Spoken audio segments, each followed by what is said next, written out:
Olá, está no ar o Século News, edição especial.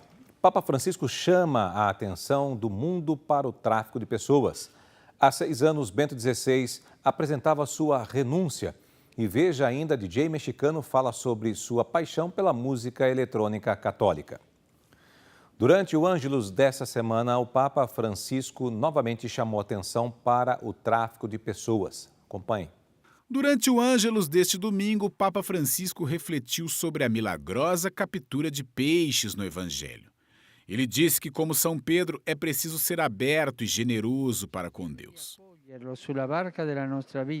Jesus nos pede para recebê-lo no barco da nossa vida, para começar de novo com ele e partir em um novo mar, que acaba por ser cheio de surpresas. Ele acrescentou que durante os momentos em que alguém está hesitante, como São Pedro, Jesus encoraja, e se as pessoas confiarem nele, Deus as libertará de seus pecados. Após a oração do Ângelus, o Papa mais uma vez enfatizou seu chamado aos governos e a todas as pessoas para ajudar a impedir o tráfico de pessoas. Todos nós podemos e devemos trabalhar juntos para denunciar os casos de exploração e escravidão de homens, mulheres e crianças. Convidou todos os peregrinos da Praça de São Pedro a unirem-se em oração pela intercessão de São Josefina Bakhita, cujo dia de festa foi celebrado em 8 de fevereiro. Bakhita, durante a sua vida, sofreu com a escravidão e é neste dia também que ocorre o Dia Mundial de Oração e Conscientização contra o tráfico humano. 11 de fevereiro é um dia marcante para a igreja. 6 anos atrás, o Papa Bento XVI apresentava sua renúncia. 11 de fevereiro é o aniversário do Pacto Lateranense. Foi um acordo entre a Itália e a Santa Sé que levou à criação da Cidade-Estado do Vaticano em 1929. No entanto, desde 2013, o 11 de fevereiro tornou-se famoso por outro motivo. Foi neste dia que Bento XVI convocou uma reunião com os cardeais em Roma para anunciar oficialmente 3 canonizações. No entanto, ele também fez outro anúncio inesperado às 11h45 da manhã. In gravescente etate, non iam aptas esse ad munus Petrinum eque administrandum. Quando o Papa se retirou para sua residência, a notícia foi dada pelas agências iMedia e ANSA. O Jornal Oficial do Vaticano, Observatório Romano, também publicou uma edição especial sobre este momento histórico. Na época em que Bento renunciou, ele tinha 85 anos. Ele foi Papa por 7 anos, 10 meses e 10 dias. Fez 25 viagens papais a 24 países diferentes. Bento XVI também canonizou 44 santos, 26 homens e 18 mulheres e criou 67 novos cardeais. O Papa explicou o motivo da renúncia durante sua primeira audiência geral após o anúncio. Eu fiz isso com total liberdade para o bem da Igreja. Cheguei a essa conclusão depois de orar por algum tempo e examinar minha consciência diante de Deus. Estou bem ciente da seriedade desse ato, mas também reconheço que não estou preparado para levar a cabo o ministério petrino com a força que requer. Não potrebbe fare quasi nulla. Ele não era mais capaz de fazer quase nada do que se espera de um Papa. Ele não seria capaz de viajar, não seria capaz de presidir celebrações públicas, realizar longas reuniões ou tomar decisões complexas. Ele claramente fez a coisa certa, a coisa mais razoável na frente de Deus e da humanidade. Ao longo dos anos, o choque inicial sobre essa decisão foi gradualmente se acalmando e se tornando mais aceita. Foi outro gesto de humildade, sabedoria e prudência do agora Papa Emérito. O Vaticano abriu oficialmente o processo de beatificação de Pedro Arrupe. Ele foi superior-geral dos jesuítas por quase 20 anos. Pedro Arrupe foi o superior-geral dos jesuítas durante o delicado período pós-conciliar. Ele governou a Companhia de Jesus de 1965 a 1983. Ele morreu aos 83 anos em 1991. Seu processo de beatificação acaba de ser oficialmente aberto. Testemunhos estão sendo coletados para provar que ele viveu como um santo. Muitos já o consideravam um herói durante seu tempo como missionário em Hiroshima. Ele esteve lá durante a explosão da bomba atômica. Sabemos Que no dia 6 de agosto de 1945, em Hiroshima, ele estava encarregado dos noviços no Japão. Ele estudou medicina em Madrid, então começou a ajudar quando a bomba explodiu. No começo, eles não sabiam o que era, então viram a luz e descobriram. Pedro Arrupe literalmente converteu o noviciado em hospital de campanha. Com a ajuda dos novatos, ele começou a tratar e operar os feridos. Arrupe não teve uma vida fácil. No Japão, ele foi acusado de espionagem e foi preso. Antes disso, no início dos anos 30, teve que fugir da Espanha após a supressão dos jesuítas devido ao ódio anticlerical. Ele foi alguém que viveu tudo isso e era otimista, mas mantinha uma compreensão das partes mais duras desta tremenda realidade. Isso foi Arrupe. Apesar de tudo, ele permaneceu esperançoso em Deus, somente em Jesus Cristo e na providência de Deus. Ao mesmo tempo, ele também permaneceu esperançoso nas pessoas.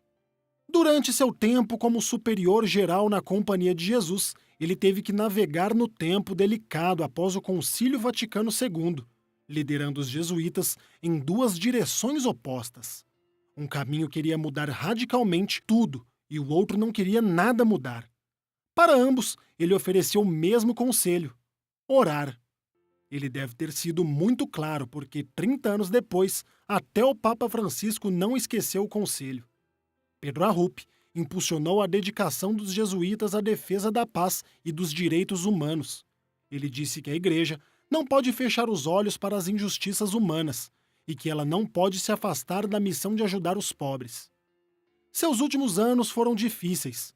Em 1980, após consultar outros líderes jesuítas, ele decidiu entregar sua renúncia. No entanto, o Papa João Paulo II não aceitou. Alguns meses depois, em 1981, Arrupe sofreu uma trombose cerebral que impediu de continuar em seu papel. Portanto, o Papa nomeou um delegado e, por 2 anos, a sociedade não conseguiu nomear um sucessor. A saúde de Arrupe continuou a piorar até sua morte em 1991. Ele deixou uma marca impressionante na Igreja e, mais do que tudo, na Companhia de Jesus na segunda metade do século XX. O Santuário de Nossa Senhora de Lourdes, na França, reconheceu mais um milagre. É a cura de uma freira que sofria de uma doença degenerativa. A história de Bernadette Murriot é milagrosa. Ela é uma das mais recentes a serem curadas depois de visitar o Santuário Mariano de Nossa Senhora de Lourdes. Ela conta sua incrível experiência nesse livro, Minha Vida é um Milagre, a mais recente cura de Lourdes. A vida dessa irmã francesa mudou completamente em 11 de julho de 2008. Após 42 anos de uma doença degenerativa e paralisante, ela sentiu que poderia andar novamente. Suportou os últimos 14 anos tomando morfina diariamente, usando um colete médico e dependendo de máquina de eletroestimulação. Ela foi curada completamente, imediatamente e inexplicavelmente depois de receber uma bênção para enfermos no Santuário de Lourdes. 10 anos de pesquisa médica sobre a cura confirmam isso.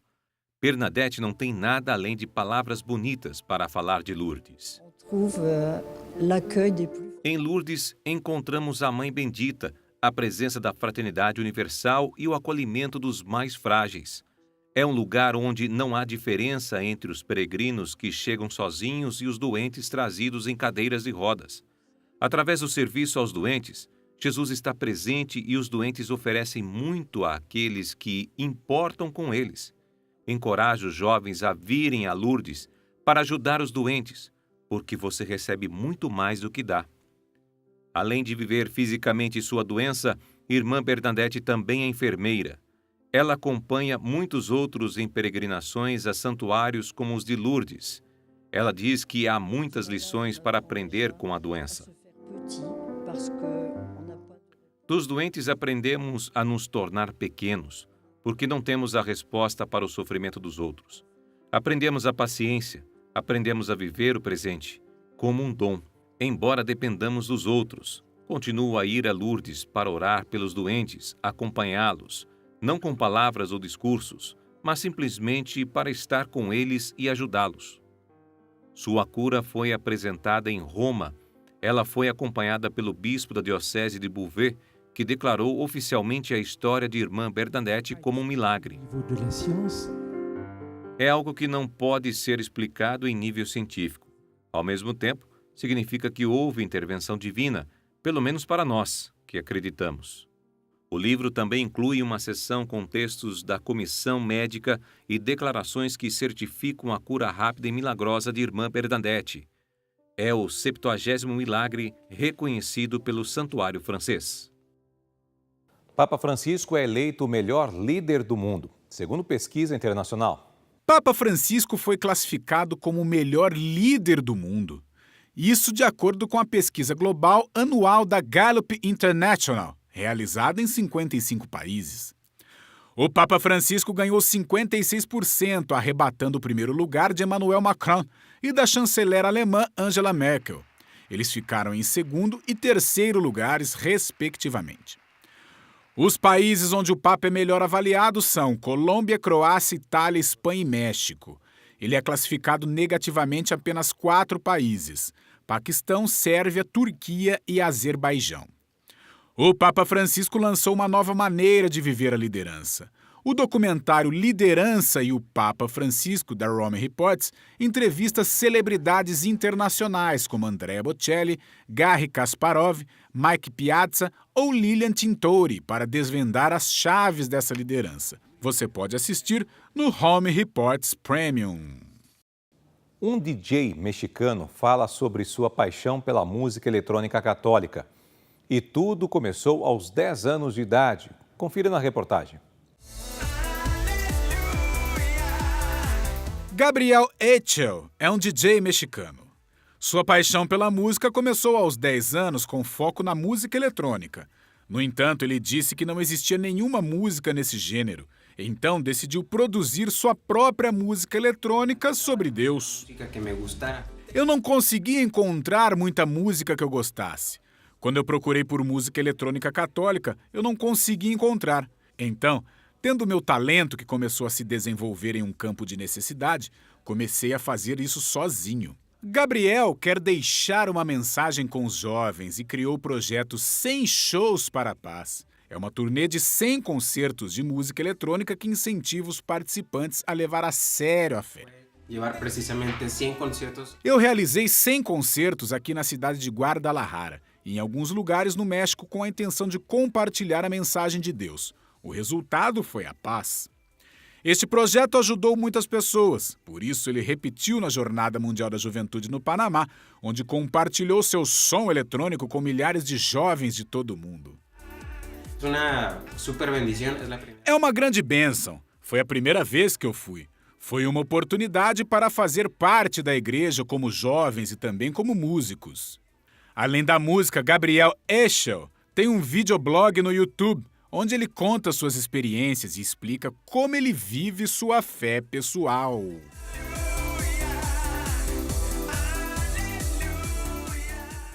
E assim encerramos o Século News edição especial de hoje.